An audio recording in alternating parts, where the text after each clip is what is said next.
Présentation du Vectio Autocar. Alors, pour allumer le car, déjà il faut prendre le carré et ouvrir le compartiment ici qu'on voit grillagé. C'est là où il y a le coupe-batterie. À droite de ce compartiment, on a l'emplacement pour le gasoil. Là, on a l'emplacement pour le gasoil. Ici, on a le compartiment, donc on ouvre avec le carré et on tourne la manette.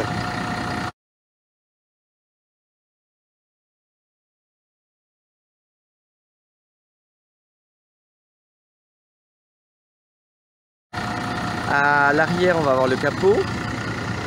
Le capot liquide de refroidissement rose qui va être sur la droite, un peu comme sur les starters LE, où on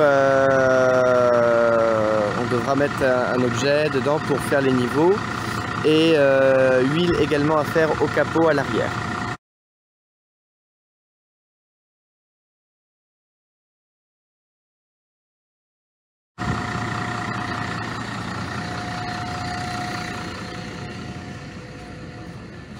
Pour ouvrir la porte avant, donc on a un bouton ici qui permet, en appuyant ici, d'ouvrir la porte avant.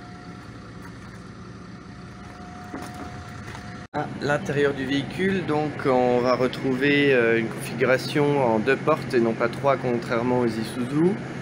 Donc une capacité de 25 places assises, une capacité de 32 places debout et également un fauteuil roulant qui va pouvoir être ici.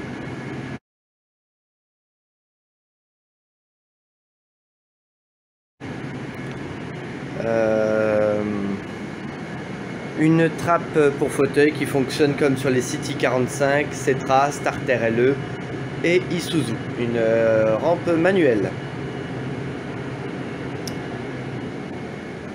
À savoir que le véhicule n'est pas équipé en annonce sonore ni annonce intérieure, donc il ne faudra pas s'étonner que les arrêts ne soient pas annoncés.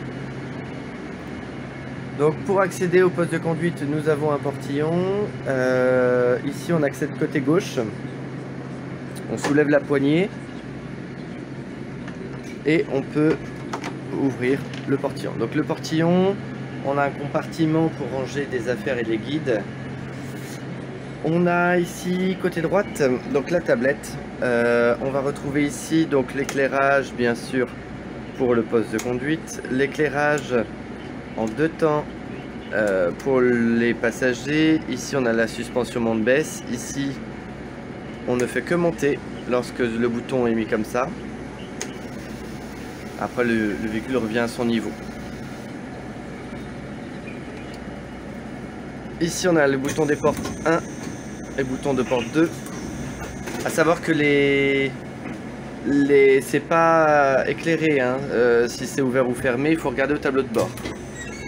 Voilà, comme sur les Isuzu, 1 et 2 sont en vert, donc ça veut dire que c'est ouvert. Ce bouton là on n'y touche pas, celui-là on peut s'en occuper, celui-là également, celui-là ne sert à rien. Celui-là non plus. La boîte de vitesse, on va utiliser seulement les 3 boutons ici. Donc toujours passer au neutre entre la marche avant et marche arrière. Classiquement, hein, on va avoir ici un ralentisseur. Donc pareil, il est à plot. Hein, donc faut bien faire attention de le ramener. Voilà, au bout. Et non pas de rouler comme ça. Voilà les clés ici de contact. On va avoir ici pareil le klaxon, les clignotants, etc. Sur le côté gauche, on va avoir donc pour les feux, il va falloir tourner comme ça. Voilà. Feu de brouillard avant. Feu de brouillard arrière. On a le témoin et si on les arrête, on met comme ça. Voilà. les warnings.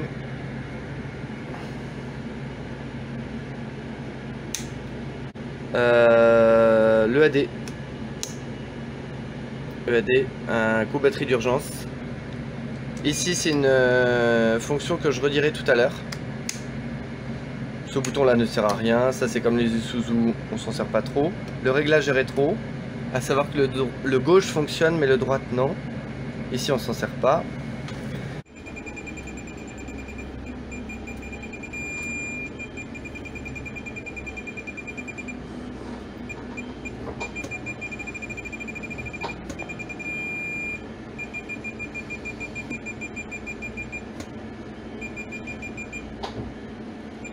Côté gauche, frein de parc, de quoi ranger ses affaires, la vitre manuelle.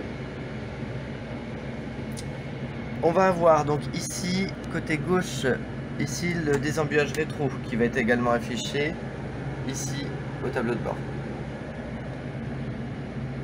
On va retirer l'extracteur d'air, donc il faut que le bouton soit au milieu ici. La clim éteinte. Allumé. Et pour qu'il y ait de la clim, il faut mettre de la ventilation. Ce bouton-là, on n'y sert pas. Allume cigare. Ça, ces boutons-là, franchement, bon, c'est pas très efficace, hein, concrètement. Là, je suis à fond au niveau de ta poste de conduite, on sent pas trop. Voilà, c'est pour le chauffage, ça ici, mais bon. Un robinet de secours. Pour décompresser un peu. On a des réglages très certainement au volant, donc ici, si ça fonctionne.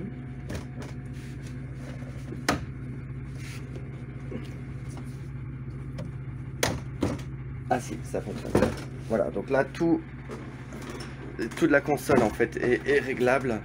Donc de bas en haut et de haut en bas. Voilà. Donc c'est vraiment tout le truc même avec le volant. Tout le tableau de bord mais avec le volant. C'est un peu dur hein, par contre. Voilà.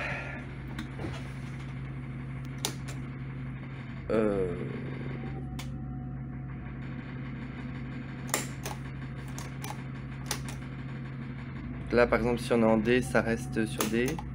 Ici le N, on voit légèrement la couleur et par contre c'est pas enfoncé. Et pareil, reculer et on a une marche arrière qui est mise. Voilà.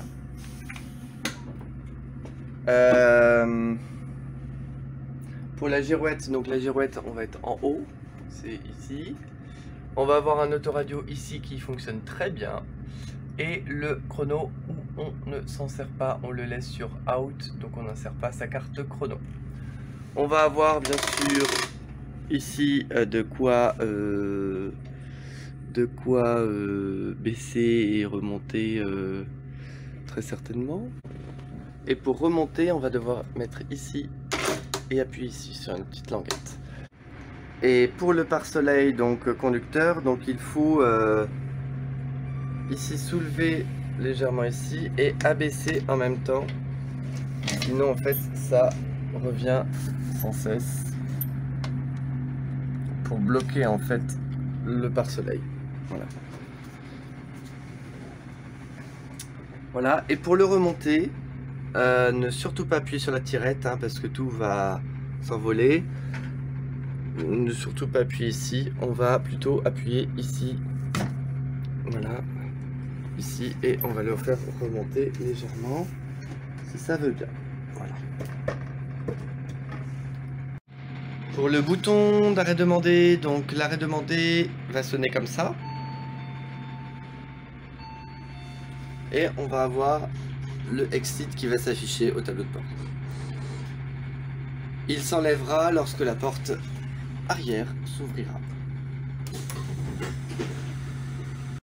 Le bouton à l'espace PMR a lui par contre une fonction bien particulière. En effet, donc lorsqu'on appuie dessus, donc ça déclenche l'arrêt demandé qui est affiché ici, stop. Mais également une sonnerie qui retentit et qui retentira si on n'a pas appuyé sur un bouton, même si on ouvrira la porte arrière. Par exemple, là j'ouvre la porte arrière.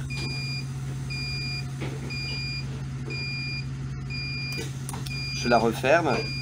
J'ai toujours le bouton Exit, donc sortir, et le fauteuil roulant. Il faut que j'appuie sur ce bouton-là pour tout désactiver. Et voilà, tout est magique. Au niveau du réservoir carburant, donc on est au plein ici. Les deux voyants ici, c'est les voyants d'air en fait, tout simplement. Le kilométrage est donc ici. Le kilométrage est ici. Et puis il n'y a pas d'LD Blue sur ce véhicule.